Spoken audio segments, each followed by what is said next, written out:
ओम शांति। आज 27 फरवरी 2024 की बाबा की साकार महावाक्य है। प्यारे बाबा बोले, मीठे बच्चे सदा बाप की याद का चिंतन और ज्ञान का विचार सागर मंथन करो तो नई नई पॉइंट्स निकलती रहेंगी, खुशी में रहेंगे। प्रश्न, इस ड्रामा में सबसे बड़े से बड़ी कमाल किसकी है और क्यों? उत्तर, पहला, सबसे बड़ी कमाल है शिव बाबा की, क्योंकि वह तुम्हें सेकेंड में बड़ी ज़्यादा बना देता है। ऐसी पढ़ाई पढ़ाते हैं जिससे तुम मनुष्य से देवता बन जाते हो। दुनिया में ऐसी पढ़ाई बाप के सिवाय और कोई पढ़ा नहीं सकता। दूसरा, ज्ञान का तीसरा नेत्र दे अंधियारे से रोशनी में ले आना, ठोकर खाने से बचा देना, यह बाप का काम है। इसलिए उन जैसी कमाल का वंडरफुल कार्य कोई कर नहीं सकता। ओम शांति। रूहानी बाप रोज़ रोज़ बच्चों को समझाते हैं और बच्चे अपने को आत्मा समझ बाप से सुनते हैं। जैसे बाप गुप्त है वैसे ज्ञान भी गुप्त है। किसको भी समझ में नहीं आता है कि आत्मा क्या है, परम पिता परमात्मा क्या है। तुम बच्चों की पक्की आदत पड़ जानी चाहिए कि हम आत्मा हैं।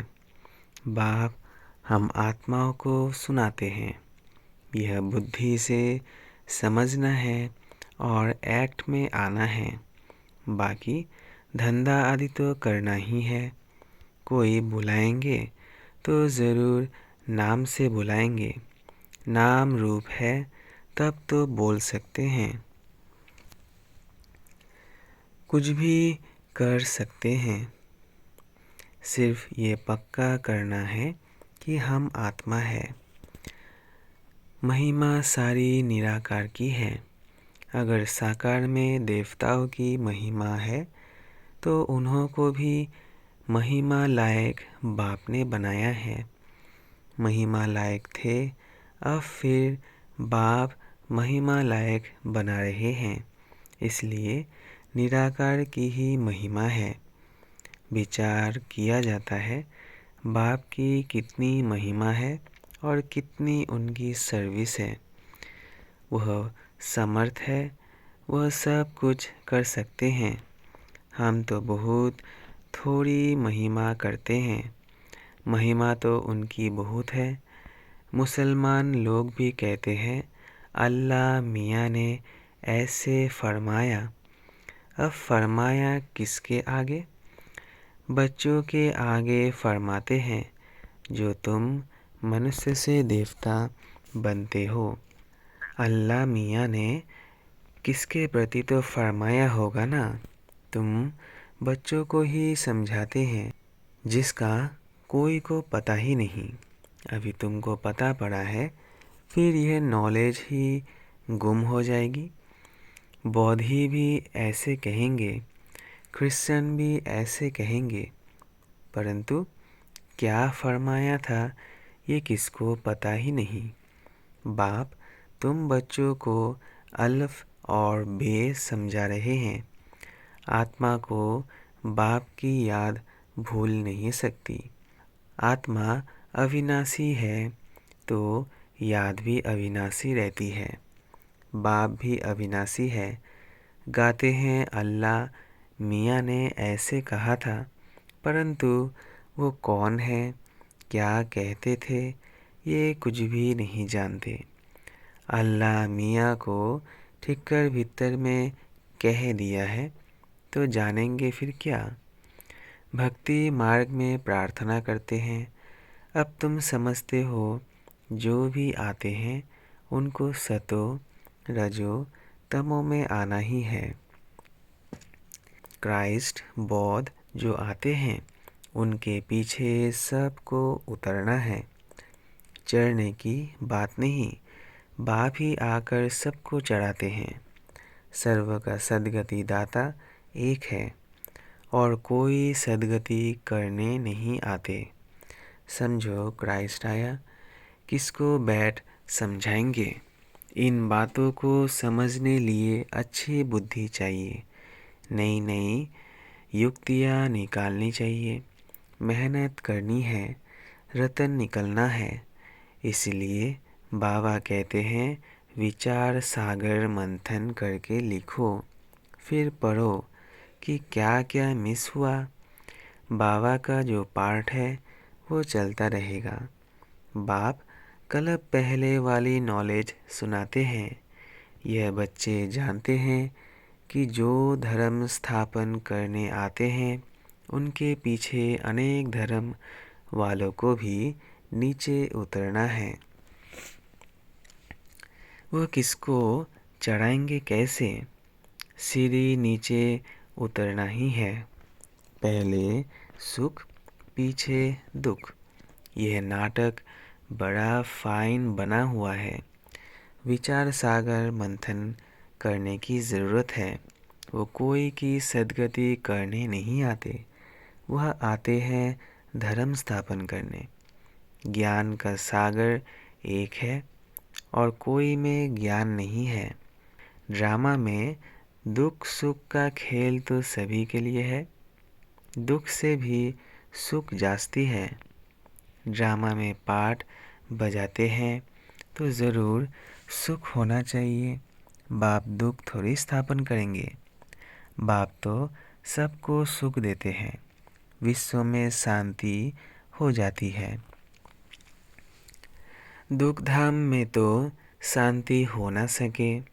शांति तब मिलनी है जब वापस शांति धाम में जाएंगे। बाप बैठ समझाते हैं, ये कभी भूलना नहीं चाहिए कि हम बाबा के साथ हैं। बाबा आया हुआ है असुर से देवता बनाने। यह देवताएं सद्गति में रहते हैं तो बाकी सब आत्माएं मूल वतन में रहती है। ड्रामा में सबसे बड़ी कमाल है बेहद के बाप की, जो तुमको बड़ी ज़्यादा बनाते हैं। पढ़ाई से तुम परी बनते हो, भक्ति मार्ग में समझते कुछ भी नहीं। माला फेरते रहते हैं, कोई हनुमान को, कोई किसको याद करते हैं। उनको याद करने से फ़ायदा क्या? बाबा ने कहा है महारथी, तो उन्होंने बैठ हाथी पर सवारी दिखा दी है। ये सब बातें बाप ही समझाते हैं। बड़े बड़े आदमी कहाँ जाते हैं तो कितनी आजियान आओ भगत करते हैं। तुम और किसको आजियान नहीं देंगे। तुम जानते हो इस समय सारा झाड़ जर्जरी भूत है, विष की पैराडाइज है। तुमको अब फीलिंग आनी चाहिए कि सतयुग में विष की बात नहीं। बाप कहते हैं, मैं तुमको पद्मा पदम पति बनाता हूँ। सुदामा पद्मा पदम पति बनाना सब अपने लिए ही करते हैं। बाप कहते हैं, इस पढ़ाई से तुम कितने ऊंच बनते हो। वह गीता सब सुनते पढ़ते हैं। यह भी पढ़ता था, परंतु जब बाप ने बैठ सुनाया तो वंडर खाया। बाप की गीता से सद्गति हुई। यह मनुष्य ने क्या बैठ बनाया है। कहते हैं अल्लाह मियाँ ने ऐसे कहा, परंतु समझते कुछ भी नहीं। अल्लाह कौन? देवी देवता धर्म वाले ही भगवान को नहीं जानते हैं, तो जो पीछे आते हैं वो क्या जाने। सर्वशास्त्रमय शिरोमणि गीता ही रॉन्ग कर दी है, तो बाकी फिर शास्त्रों में क्या होगा। बाप ने जो हम बच्चों को सुनाया वो प्राय लोप हो गया। अब तुम बाप से सुनकर देवता बन रहे हो। पुरानी दुनिया का हिसाब तो सबको चुकतू करना ही है। फिर आत्मा पवित्र बन जाती है। उनका भी कुछ हिसाब किताब होगा, तो वह चुकतू होगा। हम ही पहले पहले जाते हैं, फिर पहले पहले आते हैं। बाकी सब सजाए खाकर हिसाब किताब चुकतू करेंगे। इन बातों में जास्ती ना जाओ। पहले तो निश्चय कराओ कि सबका सद्गति दाता बाप है। टीचर गुरु भी वो एक ही बाप है। वह है अशरीरी। उस आत्मा में कितना ज्ञान है। ज्ञान का सागर, सुख का सागर है। कितनी उनकी महिमा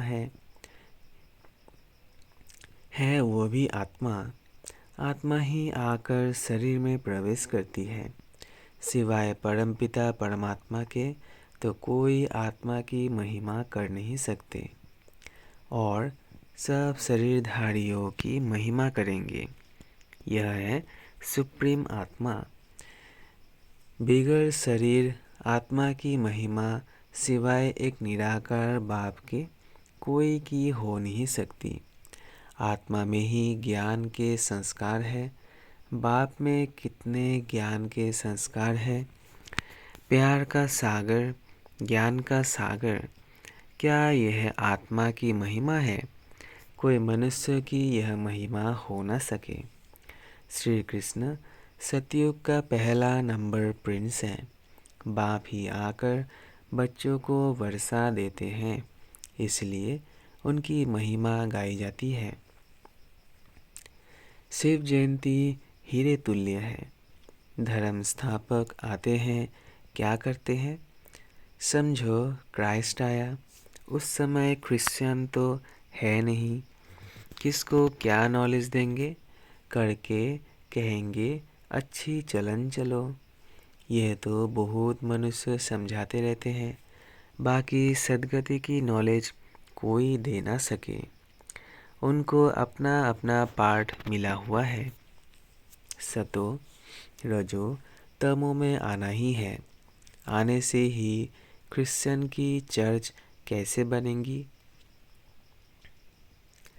जब बहुत होंगे, भक्ति शुरू होगी, तब चर्च बनाएंगे।